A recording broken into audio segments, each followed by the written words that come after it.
Election process अपने आप में एक इम्पॉर्टेंट टॉपिक हो जाता है। तो इलेक्शन प्रोसेस को लेकर के जैसे एक तो ये टॉपिक हो गया, प्लस दूसरा इलेक्शन से रिलेटेड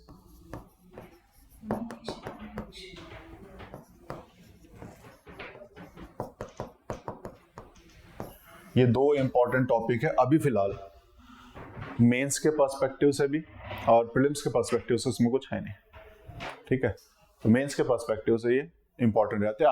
SIR के ऊपर हो सकता है कि प्रीलिम्स के कुछ पॉइंट्स बन जाए कि पहला क्या हुआ है, कि इससे पहले भी कभी इंडिया ने किया है कि नहीं किया, तो वो सारे पॉइंट्स इसमें बन सकते हैं, ठीक है। अदरवाइज प्रीलिम्स में इसमें ऐसा कोई है नहीं कि प्रीलिम्स में इससे कोई क्वेश्चन आने के चांसेस हो, लेकिन मेंस के लिए होते हैं। जैसे one nation one election is not a new topic, ये पिछले 3-4 साल से चल रहा है, और 3-4 साल से चल रहा है, तो हो शायद पिछले साल या उससे पिछले साल शायद पूछा है एक बार, तो अब तो इसका मतलब पूछे जाने के चांसेस कम हो जाते। 24 में पूछा था ना, हाँ।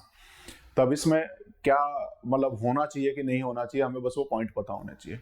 अगर मैं आपसे बोलूं कि वन नेशन वन इलेक्शन के ये पॉइंट बता दो कि क्यों वन नेशन वन इलेक्शन होना चाहिए और क्यों नहीं होना चाहिए, तो क्यों होना चाहिए उसके पॉइंट्स बता सकते हो?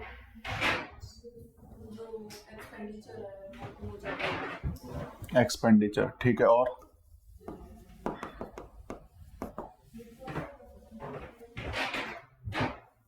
सर जो गवर्नेंस को बेटर करने के लिए। क्यों?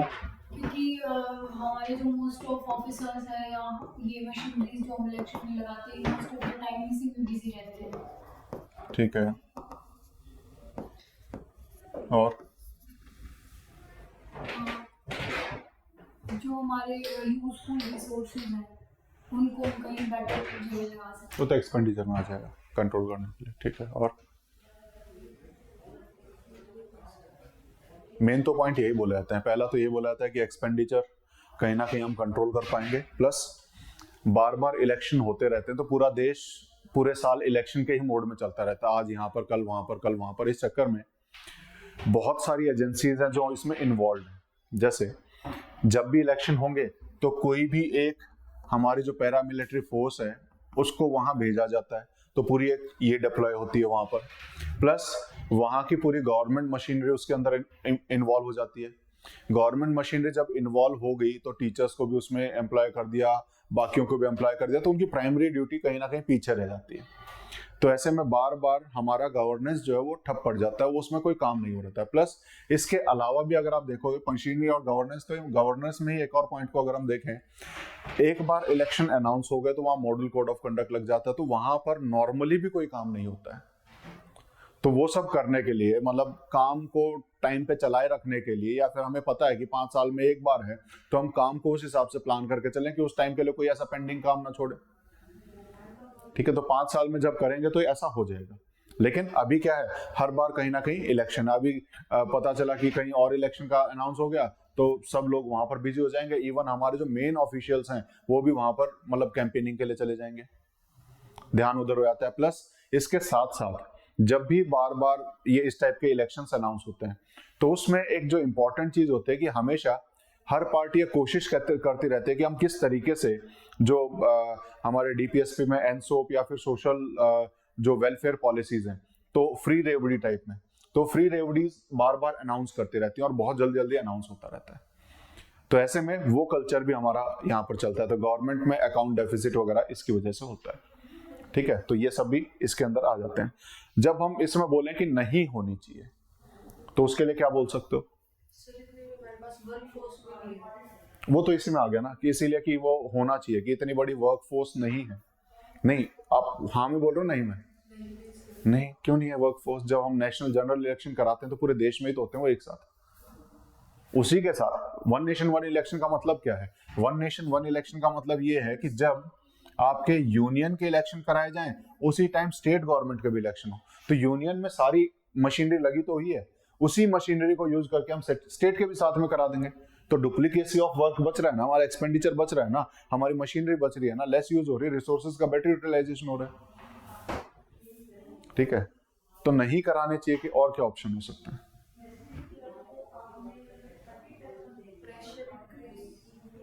किस पे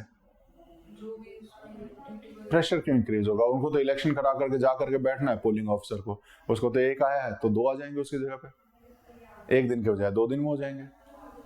वैसे तो एक ही टाइम पे पोलिंग हो सकती है, क्यों नहीं हो सकती?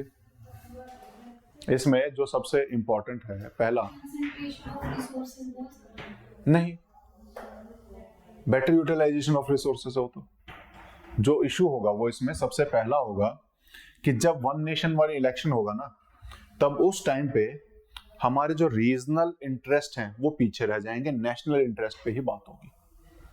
क्योंकि नेशनली किया जा रहा है, बड़ी बड़ी पार्टी जो अनाउंस करेंगे सब उसी के हिसाब से चलेगा। तो यहां पर हमारे national interest will overtake the regional interest. Regional interest जब स्टेट इलेक्शन होते हैं तब वो रीजनल इंटरेस्ट की बात करते हैं। अब दोनों को एक साथ ले आए तो रीजनल इंटरेस्ट कहीं छुप जाएंगे, नेशनल इंटरेस्ट ही आगे रहेंगे। और हमने स्टेट बनाए ही इस वजह से थे ताकि हमारे रीजनल इंटरेस्ट भी वहां पर रहे। और क्या हो सकता है इसमें?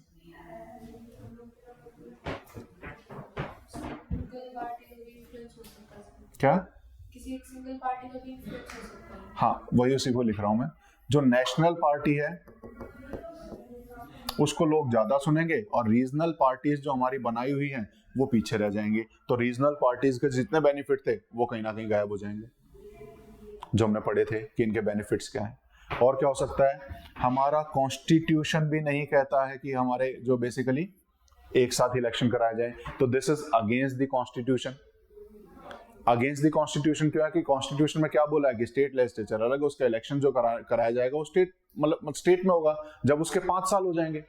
अब अगर आप 5 साल से पहले, मान लो एक एग्जांपल लेते हैं, मान लो कि पूरे देश में अभी इलेक्शन हुए, अब बीच में 3 साल के बाद ही कहीं पर सरकार जो है डिसॉल्व हो गई किसी भी स्टेट में, तो क्या उस एक स्टेट के लिए आप पूरे देश में दोबारा कराओगे या बचे हुए 2 साल के लिए आप प्रेसिडेंट रूल लगा के रखोगे? ठीक है, तो this will go against the federalism also. आप स्टेट की ऑटोनॉमी खराब कर रहे हो।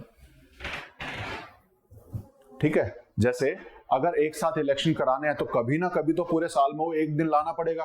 तब उस टाइम पे मान लो पिछले ही साल कोई सरकार इलेक्ट होकर के आई है, आपको तो उसको भी डिसमिस करना पड़ेगा एक साथ कराने के लिए। तो ऐसे में जो पब्लिक फेथ है, जिस पार्टी को उसने दिखाया है, आपने तो उसको ऐसे ही गिरा दिया। डेमोक्रेसी, ठीक है, मान लो एक एग्जांपल लेते हैं कि एक साथ इलेक्शन हुए, हमारी यूनियन गवर्नमेंट ही डिसॉल्व हो गई 3 साल में, तब क्या करोगे? तो क्या सभी स्टेट के उनके साथ कराओगे फिर? या फिर एक ऑप्शन हो सकता है कि उसके दोबारा से इलेक्शन कराएं और रिमेनिंग पीरियड के लिए रखें, ये हो सकता है। लेकिन अगर यूनियन गवर्नमेंट डिसॉल्व हुई है तो उस केस में तो पूरे देश में ही दोबारा होंगे ना। यूनियन गवर्नमेंट के इलेक्शन तो पूरे देश को ही करने पड़ेंगे। अब उसके बाद फिर 2 साल के बाद फिर पूरे देश के लिए कराओगे एक और बार, तो वहां पर फ्रीक्वेंसी ऑफ इलेक्शंस बढ़ जाएगी। वो तो अभी भी हो रहा है। डिफरेंस क्या है? क्लियर है? तो ये दोनों पॉजिटिव और नेगेटिव एक ओवरऑल हमें पता होना चाहिए इसके अंदर। ठीक है, SIR का ऑलरेडी सर करा चुके हैं, स्पेशल इंटेंसिव रिवीजन। अब एंटी डिफेक्शन लॉ, अभी इसमें आफ्टर द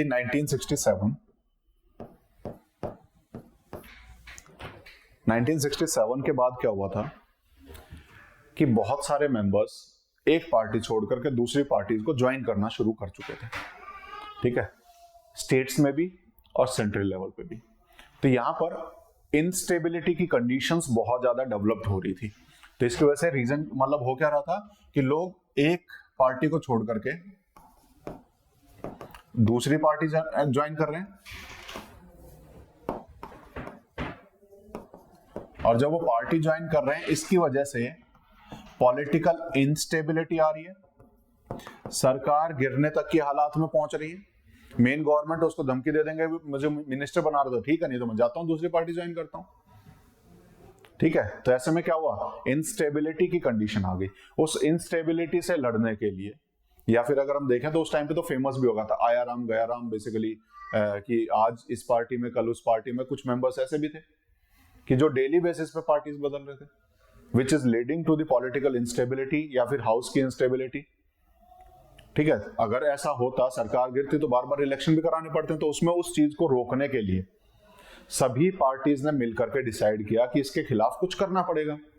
और सभी पार्टीज ने जब डिसाइड किया, फाइनली हमने हमारा कॉन्स्टिट्यूशन अमेंड करके by 52nd constitutional amendment act of 1985, ठीक है, यहां पर हमने एंटी डिफेक्शन लॉ लेकर के आए। ठीक है, एंटी डिफेक्शन लॉ लेकर के आए। Several articles were changed including a schedule, that is 10th schedule was added to the constitution। कौन सा शेड्यूल ऐड किया था? 10th schedule. तो 10th शेड्यूल किससे डील करता है?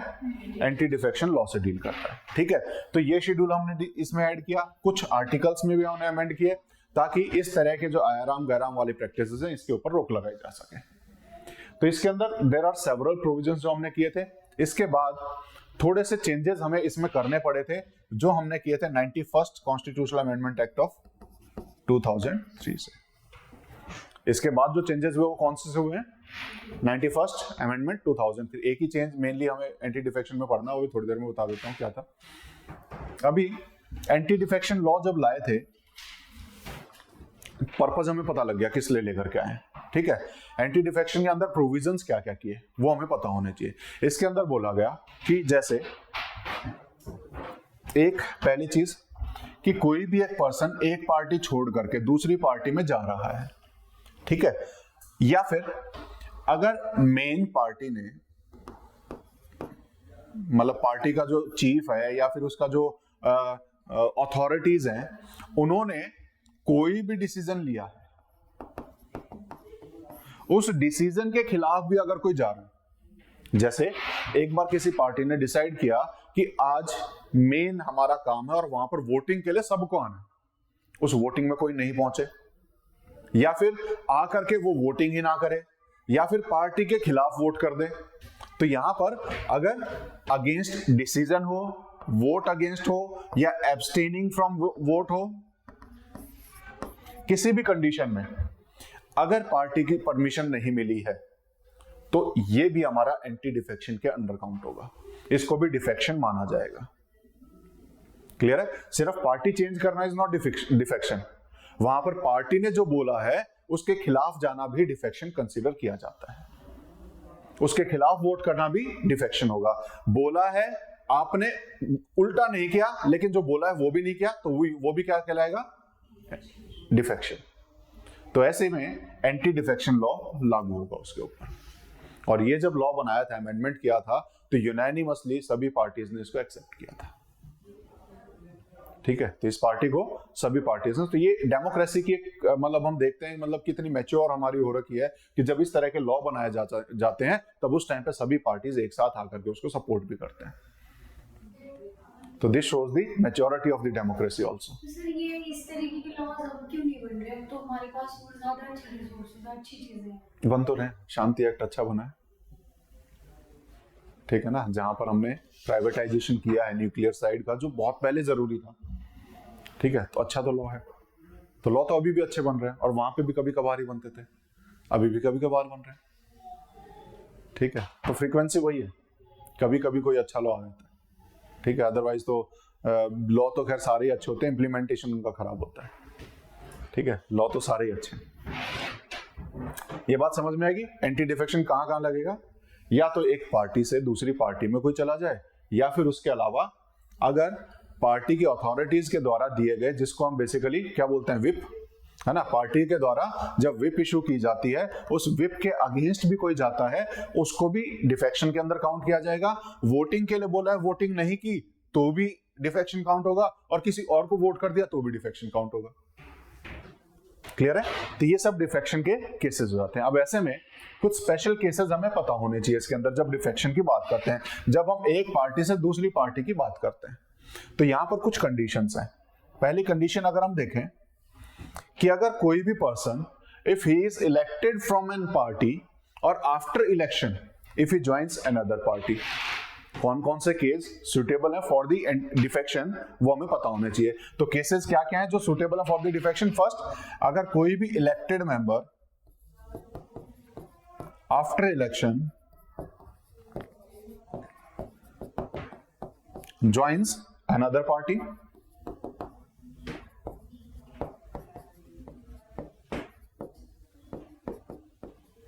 या resigns from party,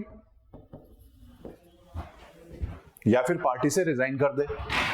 दोनों ही केसेस क्या हो जाएंगे, उसने किसी और को ज्वाइन नहीं किया लेकिन वहां से अपनी पार्टी से रिजाइन कर दिया, तो this will be a suitable case for the defection. Clear है? ठीक है। सेकंड चीज, if a person who is a independent member, जो इंडिपेंडेंटली इलेक्ट होकर के आए, ये तो किसी पार्टी से इलेक्ट होकर के आए, अगर कोई इंडिपेंडेंट आकर के इलेक्ट होकर के पहुंचता है, अगर वो आकर के किसी भी पार्टी को ज्वाइन करता है आफ्टर इलेक्शन, ये सब आफ्टर इलेक्शन की बात कर रहा हूं, बिफोर इलेक्शन क्या कर रहे हैं कोई फर्क नहीं पड़ता। हमेशा जो मैंडेट मिलता है वो बिफोर इलेक्शन के जो अलायंस होता है उसको मिलता है। तो ऐसे में इस तरीके से अगर कोई भी पार्टी छोड़ करके जा रहा है तो वो कहीं ना कहीं माना जाता है कि he is betraying the voters, जो जिन्होंने उसको वोट डाला है। क्योंकि किसी भी पर्सन को हम वोट डालते हैं तो वोटिंग बिहेवियर में आप पढ़ोगे देयर आर मल्टीपल जो कंडीशंस है जिसको हम देख करके वोट डालते हैं, है ना। कई जगह पे caste is one of the dominating factor, कई जगह पे पार्टी भी डोमिनेटिंग फैक्टर है कि हम पार्टी की आइडियोलॉजी को लेकर के वोट डाल रहे हैं, पर्सन कोई भी हो। ठीक है, तो ऐसे में he is betraying the voters जो वहां पे जिन्होंने भी उसको वोट डाला, उनके फेथ के साथ बिट्रेयल है, तो इसीलिए इसको डिफेक्शन में काउंट किया जाता है। इसीलिए this is considered as the defection. Clear है? ठीक है। इंडिपेंडेंट मेंबर, क्योंकि उसको उसकी खुद की आइडियोलॉजी के लिए चुना गया है और वो जाकर के किसी दूसरी आइडियोलॉजी को ज्वाइन कर रहा है। If he joins any other party या ज्वाइंस एनी पार्टी, अदर क्या हो गया, उसकी तो कोई पार्टी है ही नहीं, ज्वाइंस एनी पार्टी तो भी डिफेक्शन में हो जाएगा। ऐसे में एक और मेंबर जो नॉमिनेटेड है, अगर ये नॉमिनेटेड मेंबर एक बार नॉमिनेशन के थ्रू पहुंच गया राज्यसभा में, पहुंचने के बाद he has 6 months of time, 6 महीने में अगर ये किसी भी पार्टी को ज्वाइन कर लेता है दैट इज वैलिड, वो वैलिड माना जाएगा। लेकिन अगर ये किसी भी पार्टी को ज्वाइन करता है आफ्टर 6 months, तो ये डिफेक्शन का केस है। ठीक है, तो भी ये डिफेक्शन का केस माना जाएगा। क्लियर है? शुरू के 6 महीने से मिलते हैं, तो मेन ये हमें पता होनी चाहिए। एक्सेप्शन है कुछ, देयर आर सर्टेन एक्सेप्शंस जहां पर ये लागू नहीं होता है। ठीक है, पहला, अगर कोई एक मेंबर अपनी पार्टी से रिजाइन करके किसी दूसरी पार्टी को ज्वाइन कर लेता है due to the merger of the party. Condition क्या है कि एक मेंबर एक पार्टी को छोड़ करके किसी दूसरी पार्टी को ज्वाइन कर लेता है due to the merger of the party, and उसका जो ये एक पार्टी से दूसरी पार्टी को ज्वाइन करना है should be approved by at least 2/3 of the members of the party. Clear है? एक्सेप्शन क्या हो गया? अगर कोई एक person if he joins other party, दूसरी पार्टी ज्वाइन करी है और दूसरी पार्टी ज्वाइन करने में कंडीशन क्या है? Due to the merger of political party.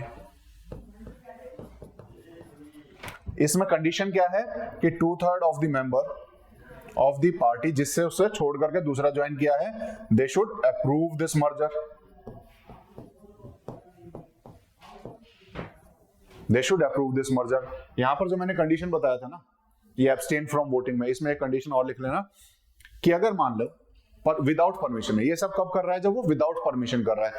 उसमें अगर मान लो विदाउट परमिशन किया और फिर भी वो माफी के लिए पॉलिटिकल पार्टी को लिख दे कि मैंने गलती कर दी है, मुझे माफ कर दो, और विद इन 15 डेज अगर उसे माफ कर दिया जाए तो ठीक है, अगर नहीं करते हैं तो डिफेक्शन लागू होगा। ठीक है, वहां 15 डेज का विंडो मिलता है। ठीक है, एक एक्सेप्शन समझ में आ गए। दूसरा एक्सेप्शन है कि जब भी कोई एक पर्सन जब उसको हाउस का स्पीकर बना दिया जाए, जब उसे प्रिजाइडिंग ऑफिसर बना दिया जाए, प्रिजाइडिंग ऑफिसर आपस में से ही किसी एक को बनाएंगे ना चुन करके, अगर वो प्रिजाइडिंग ऑफिसर बन गया तो उसकी मर्जी है, अगर वो चाहे तो पॉलिटिकल पार्टी छोड़ भी सकता है और स्पीकर की पोस्ट से हटने के बाद दोबारा से उस पॉलिटिकल पार्टी को ज्वाइन भी कर सकता है, ताकि वो स्पीकर की पोस्ट पर रहते टाइम पे न्यूट्रल रह सके, अनबायस्ड रह सके। तो इसके लिए इसकी पोस्ट को एक्सेप्शन में रखा गया है कि speaker can left the party and join the party. ठीक है, आफ्टर द इलेक्शन या nomination at the post of the speaker, उसके बाद वो किसी भी पार्टी, अपनी पार्टी को छोड़ सकता है और उसके बाद जब भी उस पोस्ट से हटाया जाएगा वो वापस से अपनी पार्टी ज्वाइन कर सकता है। एंड दिस मतलब he will not be considered for the defection in this case. Clear है? ये दो एक्सेप्शंस पता होने चाहिए इसके अंदर। क्लियर है?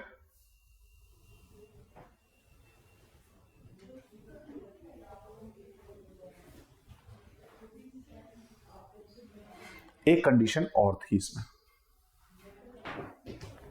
एक कंडीशन और क्या थी,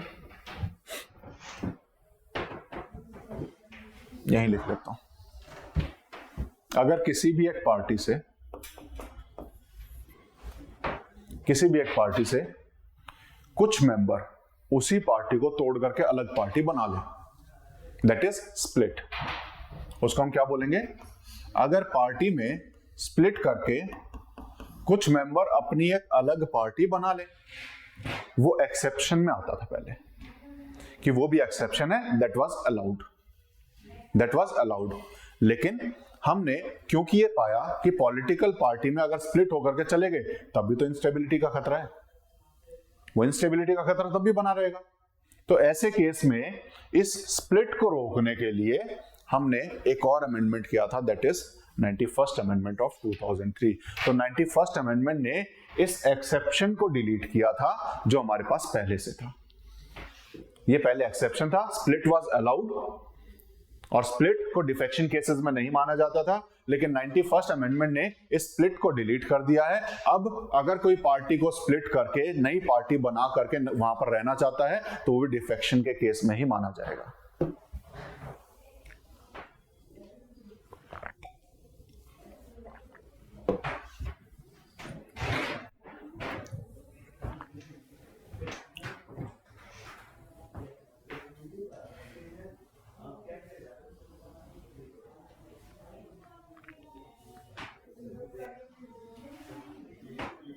क्लियर है यहां तक?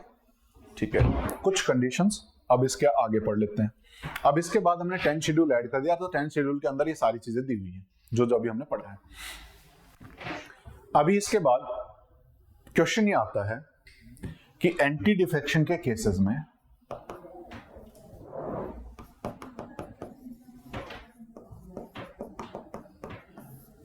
डिसीजन लेने की पावर किसके पास है? मान लो ऐसा कोई डिफेक्शन हो गया तो who will take the decision? हमेशा एंटी डिफेक्शन में it is the presiding officer of the house whose decision is considered as final। ठीक है, जिसका डिसीजन क्या समझा जाएगा? फाइनल। कि ये जो डिफेक्शन हुआ है ये एंटी डिफेक्शन की डेफिनेशन में आता है या नहीं आता है, तो it is the decision of the speaker और the chairman of the house. किसी भी हाउस का प्रिजाइडिंग ऑफिसर वो डिसाइड करेगा कि इसको हम डिफेक्शन में कंसीडर करें कि नहीं करें।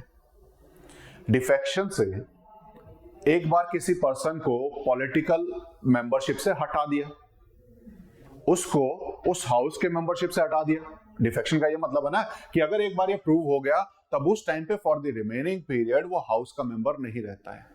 डिफेक्शन में ये तो पनिशमेंट है कि अगर एक बार मतलब एंटी डिफेक्शन लॉ में ये क्या कहता है कि अगर कोई भी डिफेक्शन में पाया जाता है तो उसको हाउस के मेंबर से बर्खास्त कर दिया जाएगा। लेकिन हाउस के मेंबर नहीं रहने के बाद क्या वो, अगर उसको कोई पोस्ट मिली हुई है, जैसे मिनिस्टर कोई बना हुआ है, क्या वो हाउस का मेंबर नहीं रहने के बाद उस पोस्ट पे यानी मिनिस्टर रह सकता है कि नहीं रह सकता है?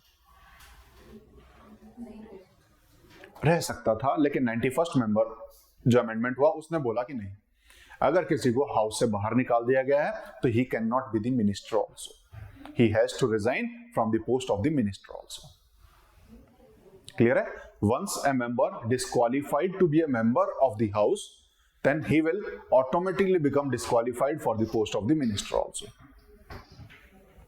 या फिर he will automatically be considered as removed from the post of the minister also। Clear है? कोई डाउट इसमें? ठीक है। अब उसके बाद ये जो प्रेजाइडिंग ऑफिसर का जो डिसीजन होता है, ये हमने पढ़ा कि दिस इज फाइनल, ठीक है, ये फाइनल होता है। अब इसमें जो इनिशियली जो लॉ था वो ये कहता था कि इसके डिसीजन के ऊपर courts have no authority to judicial review, या किसी भी तरीके से इंटरवेन करने की the courts will not have any authority, या फिर courts will have no jurisdiction in this case of anti defection law. ठीक है, जब ये केस हुआ तब उसके बाद सुप्रीम कोर्ट ने कि हो तो होलोहन केस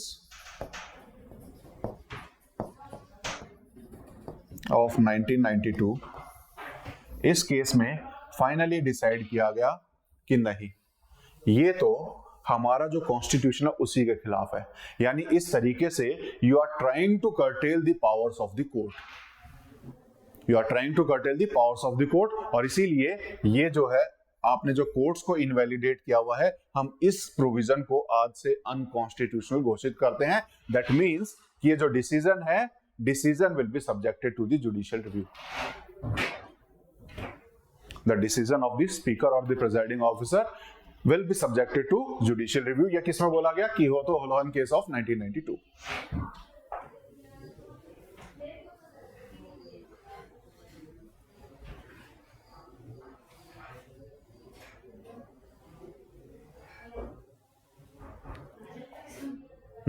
जैसे उसको किसी मेंबर को इलेक्शन करके उसको डिस्क्वालीफाई कर दिया, तो वो मिनिस्टर है सर, वो मिनिस्टर तो रहेगा नहीं ना, पहले था लेकिन 91st अमेंडमेंट में चेंज कर दिया। उसने बोला any person that is disqualified to be a member of the house due to the anti defection, then he will automatically be considered removed from the post of the minister also. ठीक है, minister की post से भी उसको remove मान लिया जाएगा, minister नहीं रहेगा वो। ठीक है, 91st अमेंडमेंट में लिखा हुआ है। 91st अमेंडमेंट में there are other provisions also जो ऑलरेडी हम पढ़ चुके हैं, जिन्होंने स्ट्रेंथ जो लेजिस्लेचर्स की है, काउंसिल ऑफ मिनिस्टर, वो बताया था, कैप लगाया था। ठीक है, 15%। ठीक है, 15% में शायद स्टेट वाले में मैंने ये बताया था कि मिनिमम 12 होने चाहिए, बताया था। ठीक, दिल्ली के लिए तो 10% है, वो तो अलग केस है। ठीक है, यहां तक। अब इसमें एक प्रोसीजर होता है, एंटी डिफेक्शन केस में स्पीकर सुओ मोटो नहीं लेगा, अपनी मर्जी से नहीं डिसाइड करेगा कि ठीक है इसने पार्टी बदली है तो हम इसकी शिकायत अपने आप लेते हैं, उसको रिमूव करते हैं, ऐसा नहीं होता। हमेशा उसके पास कोई और पार्टी या उसकी पार्टी अप्रोच करेगी स्पीकर को, तब वो उस केस को लेगा। तो कभी भी क्वेश्चन आए in case of defection the speaker takes immediate decision, तो गलत हो जाएगा, इमीडिएट नहीं है। ठीक है, इमीडिएट नहीं होगा, ऑटोमेटिक भी नहीं होगा। तो दो कंडीशन इसमें लिखी होती हैं। The decision of the speaker in this case is neither automatic nor immediate. Automatic भी क्यों नहीं होगा? क्योंकि इसमें बोला गया है जिस पर्सन के खिलाफ डिफेक्शन की शिकायत आई है, आपको उस पर्सन को फेयर चांस देना पड़ेगा अपने आप को प्रेजेंट करने का, यानी the person is given the fair chance. शिकायत आ गई और आपने रिमूव कर दिया, ऑटोमेटिक नहीं होगा without giving him the fair chance of representing himself.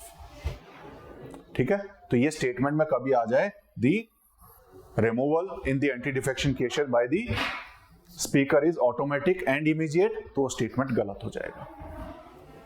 Automatic भी नहीं है, इमीडिएट भी नहीं है, यानी कि उसके पास पहले वो शिकायत लेकर के जानी पड़ेगी और शिकायत ले जाने के बाद उसको जो है फेयर चांस दिया जाएगा जिस पर्सन के खिलाफ वो शिकायत आई है।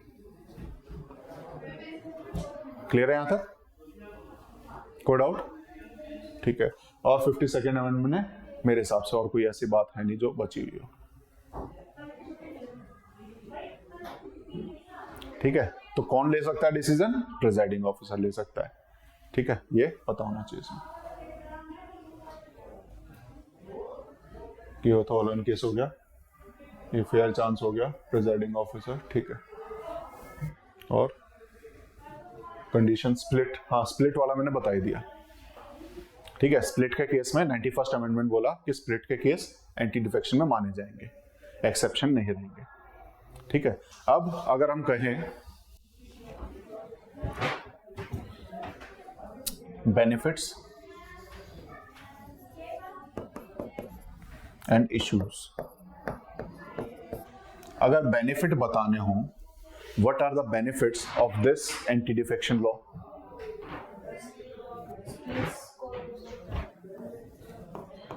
स्टेबिलिटी,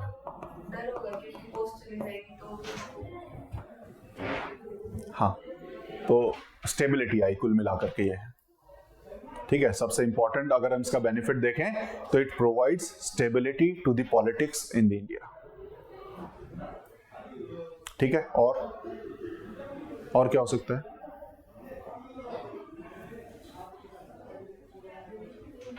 और क्या होता है?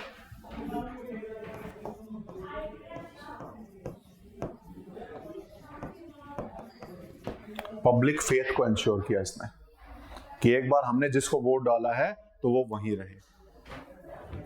ठीक है, ये पब्लिक फेथ को इसने इंश्योर किया। और क्या किया इसने बेनिफिट में? और क्या हो सकता है? इश्यूज तो बहुत सारे हैं, इश्यूज तो कई। मल्टीपल डिवीजन ऑफ पार्टीज थे या मेंबर्स थे, उसको रोका है सर। हाँ, वो तो हो गया ना, ऑलरेडी स्टेबिलिटी दे दिया। हाँ ठीक है, और क्या हो सकता है? पार्लियामेंट्री डेमोक्रेसी को मजबूत किया है, लिख सकते हैं हम इसको। डेमोक्रेसी, पार्लियामेंट्री डेमोक्रेसी क्या है? रिस्पॉन्सिबिलिटी को सेट कर रहा है। ठीक है, वो भी हम कह सकते हैं। प्लस और क्या हो सकता है? हमारे यहाँ पर जो पार्टी सिस्टम है, पॉलिटिकल पार्टी जिसे हम कहते हैं, इस पार्टी सिस्टम को स्ट्रेंथन किया, प्लस इसी पार्टी सिस्टम को कॉन्स्टिट्यूशनल स्टेटस भी दे दिया, कॉन्स्टिट्यूशनल स्टेटस या कॉन्स्टिट्यूशनल मैंडेट भी दे दिया। यहां पर बोला कि पॉलिटिकल पार्टी स्ट्रेंथन होगी, आप पार्टी को छोड़ करके नहीं जाओगे। तो एक तरीके से पार्टी को स्ट्रेंथन करने का और उसको कॉन्स्टिट्यूशनल मैंडेट देने का काम किया। क्लियर है? इश्यूज की अगर हम बात करें, इश्यूज क्या क्या है?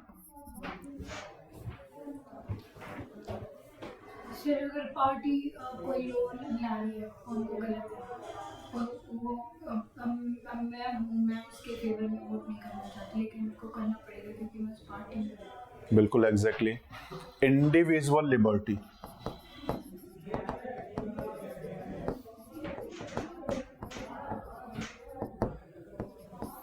जो कि एक राइट है पर्सन का, यानी किसी भी एमपी और एमएलए का राइट होता है, ये उसके प्रिविलेजेस में आता है ना। Right to freedom of speech and expression है कि नहीं? फ्रीडम ऑफ स्पीच, उस राइट को ये वायलेट करता है। फ्रीडम ऑफ स्पीच को, फ्रीडम कैसे जब पार्टी के खिलाफ ही नहीं जा सकते? मेरा मन नहीं है वोट करने का, अगर मुझे फिर भी मजबूर किया जाएगा तो मेरे पास कैसी फ्रीडम है? तो हम कहते हैं कि उनकी फ्रीडम जो एब्सोल्यूट होती है, स्टिल एब्सोल्यूट का है, उसको तो रोका हुआ है। तो फ्रीडम जो है उनको हैम्पर करता है, ठीक है, उनको रेस्ट्रिक्ट करता है। और क्या हो सकता है? और क्या इश्यूज हैं?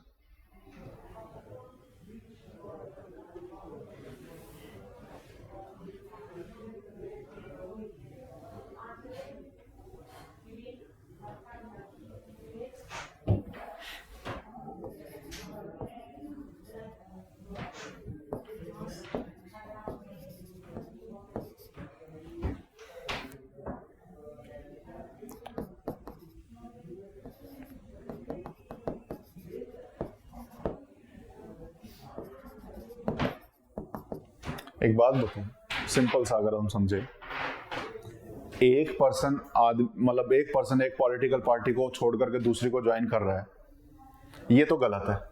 लेकिन जब उसके 1/3 पर्सन छोड़ करके दूसरी पार्टी ज्वाइन कर रहे हैं, ये वैलिड है if approved by 2/3 of the person. ये तो अपने ही प्रिंसिपल के खिलाफ जा रहा है, ठीक है। तो it has constitutionalised the mass merger. इसमें क्या किया है कि मास मर्जर को कॉन्स्टिट्यूशनलाइज कर दिया है, उसको वैलिडेट कर दिया है, ठीक है। तो ये गलत हो जाता है कि जहां पर इंडिविजुअल के पास फ्रीडम नहीं छोड़ी और मास मर्जर को आप वो कर रहे हो। और क्या हो सकता है इशू?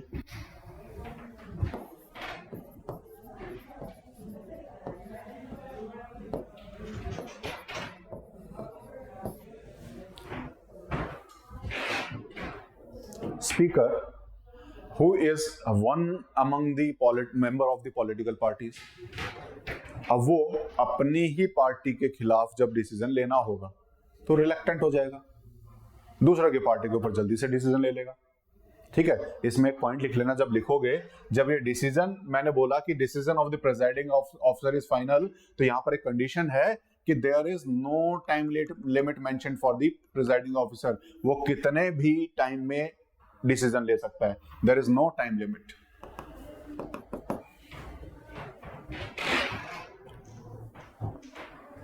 ठीक है, जब टाइम लिमिट नहीं है तो उस केस में क्या हो गया, यहां पर स्पीकर की पावर के ऊपर क्वेश्चन आता है कि एक तो जब किसी और पार्टी की बारी इमीडिएट डिसीजन है, अदरवाइज ले ही नहीं रहे डिसीजन, ठीक है। और स्पीकर की पावर को क्यों दिया गया जब he is a member of some party, तो यहां पर किसी न्यूट्रल पर्सन के पास ये पावर होनी चाहिए। जैसे बाकी सबकी पावर प्रेसिडेंट को दे रखी है, इसकी क्यों नहीं दे रखी, ठीक है। तो ये इस तरीके से, इसमें इश्यूज भी और सजेशन भी उसी तरीके से आप लिख सकते हो, ठीक है, कि फ्रीडम ऑफ स्पीच को ध्यान में रखते हुए बेसिकली इनको अमेंड किया जाए ताकि उनकी फ्रीडम ऑफ स्पीच बनी रहे, क्योंकि he is the representative of the people, जिसको जिस जगह को रिप्रेजेंट कर रहा है, चाहे बेशक से वो पार्टी का मेंबर है, लेकिन वो तो इंटरेस्ट देखेगा ना कि उसके लोगों का क्या इंटरेस्ट है। तो ऐसे में उसको वो फ्रीडम मिलनी चाहिए कि वो फ्री होकर के उस डिसीजन को ले सके। क्लियर है? यहां पे आप क्या दे सकते हो, मास मर्जर जो है उसको भी अलाउ नहीं होना चाहिए, ठीक है, या फिर रेस्ट्रिक्शंस कुछ ऐसी होनी चाहिए कि विच शुड बी जस्टिफाइड। ऐसा क्या कि 1/3 ज्वाइन कर रहे हैं तो गलत है, एक ज्वाइन कर रहा है तो गलत है, मतलब सही है। और क्या हो सकता है इशू? इशू में अगर आप लिखो तो लिख दोगे इंडिपेंडेंट मेंबर, और दूसरा क्या था, नॉमिनेटेड। ये दोनों ही किसी पार्टी से बिलोंग नहीं करते हैं, फिर भी इनमें डिफरेंशिएट क्यों किया हुआ है? या तो दोनों को सेम रखो, तो इनमें डिफरेंशिएट क्यों किया हुआ है? एक 6 महीने तक, मतलब एक तो कभी नहीं कर सकता है, एक को 6 महीने का टाइम दे दिया, वाई? या तो इसको भी बोलो ये भी नहीं कर सकता बिल्कुल भी। Why there is such differentiation between the independent member and the nominated member, ठीक है। और स्पीकर की पावर का ऑलरेडी बता चुका हूं, किसी न्यूट्रल बॉडी को पावर दे देनी चाहिए instead of the supreme power. और इसके अलावा एक टाइम लिमिट भी होनी चाहिए कि with in which time the decision should be taken. जैसे अभी एग्जांपल ले सकते हो, कौन सा,